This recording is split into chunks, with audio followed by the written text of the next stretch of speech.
If you travel to the game world that created by yourself, what will it be like? Hey guys, I am New. Today I am going to share you the anime named Death March to the Parallel World Rhapsody. After 30 hours of overtime, the main character unexpectedly travels to the game world designed by himself and becomes a genius player with all stats at their peak. He can ruin the place, which is said the most difficult to pass, by just casually casting magic. Even the flying dragon, the ultimate boss in the game, is no match for him. Besides, I envy him more for being able to have countless beauties. Some beauties intend to forcibly kiss him even just see him once, while some directly offer to sleep with him. Now, let's see how he lives an enviable life in the game world. The story starts with the introduction of the main character's identity. He is named Ikiru, a game programmer who works overtime every day to debug the game. One day, when he wakes up, he finds his body changes back to what it used to be when he was in high school, and the game interface appears in his mind from time to time. He soon realizes that he travels to the game world he designed. Before he could get used to it, an army of lizard men rushed towards him. Luckily, he equipped himself with the scrolls that are used to cast fire meteor for testing bugs before he traveled here. The powerful fire meteor kills all lizard men in an instant. After gaining a lot of experience, he directly reaches level 310 with all his stats reaching the peak. Now he can cast fire meteor without using a prop. Besides, he gets a lot of money. With his strength and financial resources, he can definitely dominate the game world.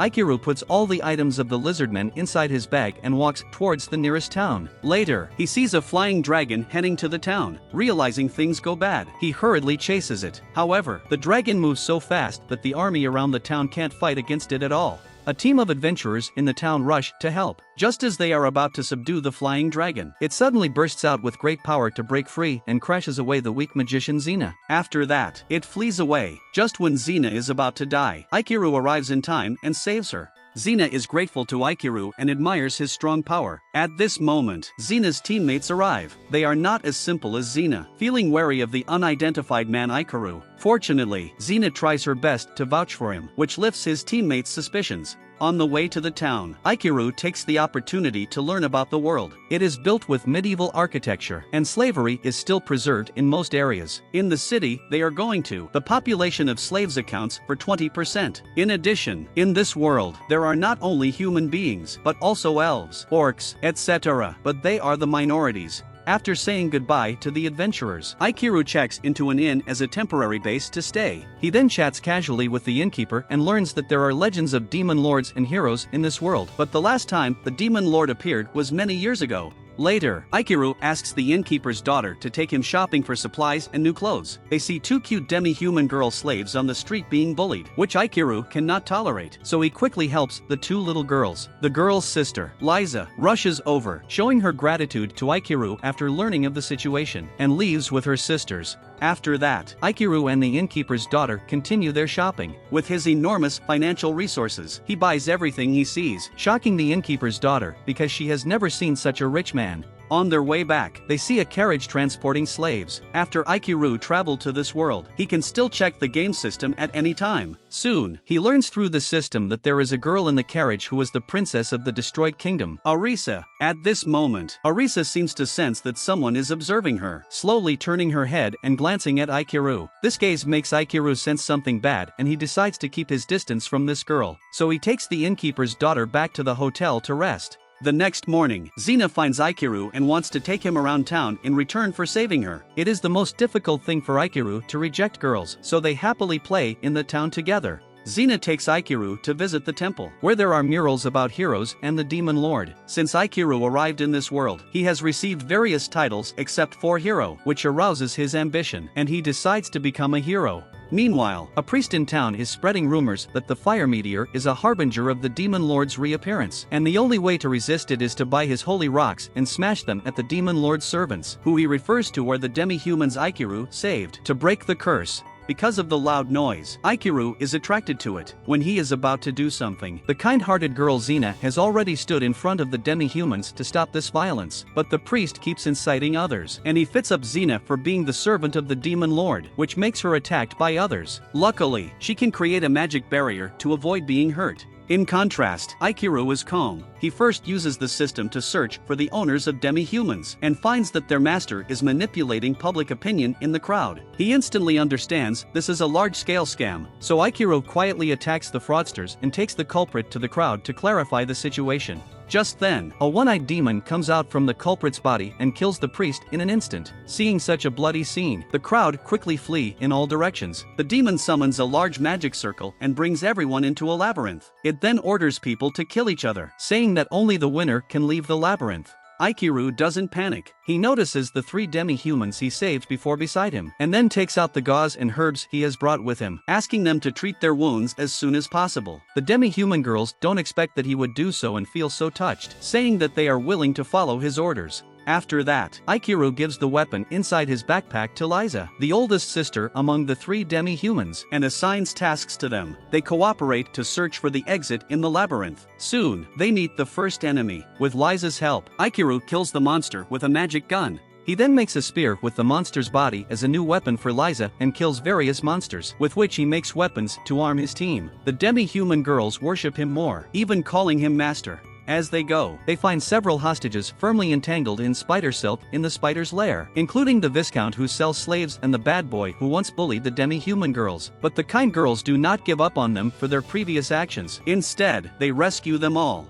At this time, they hear the movement of the battle not far away and hurry over to offer help. Aikiru discovers that Xena is trapped by a powerful slime and immediately saves her. Xena throws herself into Aikiru's arms in fear and hugs the hero in her mind tightly. The slime also attacks the bad boy, who thinks he is more powerful than the demi-human, but turns out to be no match for the slime at all. Finally, the demi-humans help him kill the slime. When the crowd is looking for a way out, they accidentally find a treasure chest and see the one-eyed demon hiding in it. Soon, another battle begins. Unfortunately, humans cannot defeat the demon with supreme combat power. Aikiru wants to help humans, but he doesn't want to expose his true combat power. So he puts on the mask he bought earlier in the corner and easily kills the demon with his sword. Before it dies, the demon summons the Demon Lord. Aikiru's sword can cause great damage to the Demon Lord, but now that he doesn't get the title of the hero, he can't exert the power of the sword, so he can only find other ways to fight against the Demon Lord. He remembers that he accidentally killed the Dragon God with the skill Fire Meteor and gained the title of Slaughter. He then equips himself with all the skills of Slaughter. As he thought, he kills the Demon Lord with just a broken sword and leads others to successfully escape the labyrinth.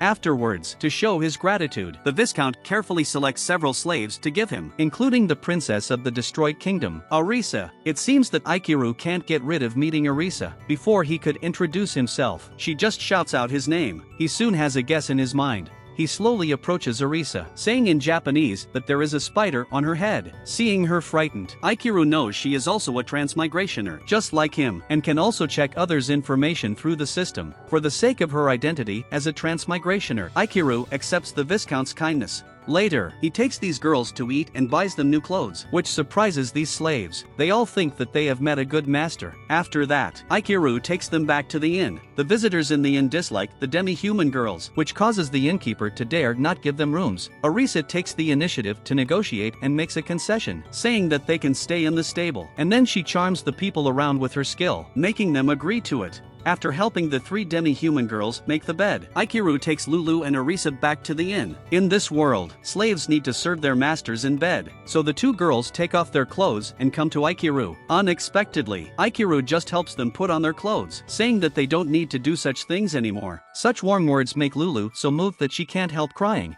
At night, when sleeping, Aikiru feels himself being pressed against by something. He opens his eyes and finds Arisa trying to charm him with her skill on his bed. She thinks Aikiru can pay more attention on her as long as she has intimate interactions with him. However, Aikiru is good at self-control, so her skill doesn't work at all. Later, Aikiru uses the master-servant contract to force her to lift the skill of charm and orders her not to use such skills on him again. After Arisa calms down, Aikiru asks for her origin. She is also a transmigrationer who keeps her memory of her previous life, just like Aikiru. In this world, she becomes a princess. She wants to change the fate of her kingdom with the knowledge of her previous life, but she did not expect to be thwarted by a hidden force, which led to the destruction of the kingdom, and she became a slave. After she tells her story, they fall into a deep sleep. In order to allow the demi-human girls to live in a normal house, Aikiru asks Xena to take him to find a house in the rental center, and then he buys Xena a pair of earrings in the town to express his gratitude. At this time, Xena finds her fellow adventurers returning to the city full of injuries and rushes to heal them.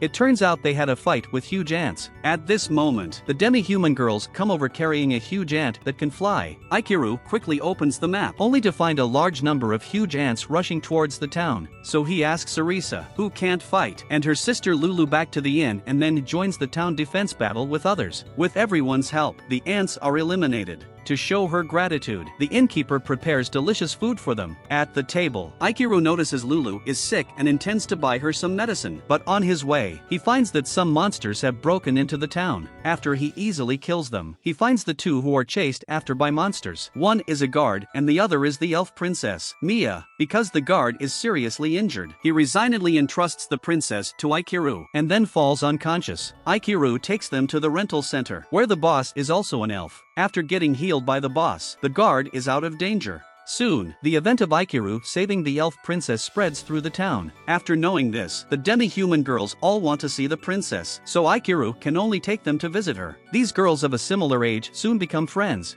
Later, Ikiru coincidentally finds a black owl. His intuition is telling him that this owl is weird. Before he could have a close look, it just flies away. When he sees it again, he immediately gets alert. After that, Ikiru and his companions come to the rental center to visit the guard. He then learns of the ins and outs from the guard after he wakes up. It turns out Mia was captured by a magician and trapped in a castle. She escaped from it with all her magic power and coincidentally met the kind-hearted guard, then asking him to take her away. However, they met huge ants summoned by the magician, so the guard was seriously injured. No one knows why the magician captured Mia. At this moment, Ikiru finds the owl has sneaked into the house again and slowly transforms into a human form. In fact, this owl is the magician who captured Mia. Through the system, Ikiru sees the magician's name, Zen. Zen intends to take away Mia, so he fights fiercely against Ikiru, who has reached level 310 but is still no match for the magician. Ikiru can only see Mia being taken away. Before leaving, Zen says to Ikiru that if he is not afraid of death, just come to the castle to find him. Ikiru follows the map and soon finds Zen's castle, which is wrapped by trees and has 200 floors. There are monsters in each floor. The higher the floor is, the higher the level of the monsters will be. They can only see Zen when they reach the top floor. After realizing this, Ikiru starts to make a plan. He quickly kills the monsters along the way and comes in front of the guard of the 10th floor, a wood elf, intending to kill her as soon as possible. However, the elf doesn't want to fight and kisses him instead. After sucking away most of his magic power, it opens the hidden room for him with satisfaction. Ikiru finds a note here and learns that the castle was designed to train the elves, but because few elves could clear the level and it caused casualties, the elves closed the castle. After Ikiru comes out of the hidden room, with the help of the wood elf, he is sent to the 100th floor. Here he meets 3 beauties with the same appearance, who are artificial humans made by forest elves. Ikiru can't bear to kill the beautiful girls, so he leaves after he knocks them unconscious. Later, he keeps killing monsters and finally comes to see Zen. Zen says that only those who have gained the title of hero can defeat him and summons 7 artificial human girls to fight against Ikiru. Unexpectedly, after he defeats all artificial humans, Ikiru easily gains the title of hero. It turns out Zen has already known that Ikiru is qualified to become a hero, so he planned to make Ikiru a hero with these tests. Many years ago, a noble took a fancy to Zen's wife. He humiliated her and killed all her family. After getting resurrected, Zen became undead and took revenge on this noble. But he is tortured by his immortality, so he wants a hero to kill him. After hearing Zen's story, Ikiru ends Zen's poor life with his sword. As Zen disappears, the castle starts to collapse. Knowing that there is an artificial human left behind, Ikiru asks Mia to leave with other artificial humans through the teleportation circle of the castle, while he goes to deal with it alone. He then successfully rescues this artificial human and meets others. Artificial humans erect tombstones for the deceased couple, Zen and his wife, and offer to stay here. One of them is willing to stay with Ikiru, and he names her number 7. After that, Ikiru intends to escort the elf princess Mia back to the elven forest. He then sets out on his journey in a carriage with his girls. On his way, his beautiful girls will serve him no matter what he does, which is really enviable. When they are having a rest, Arisa finds a temple unique to Japan, which awakens Ikiru's and her memory of their previous life. It also makes them realize that transmigrationers have been in this world since so long ago.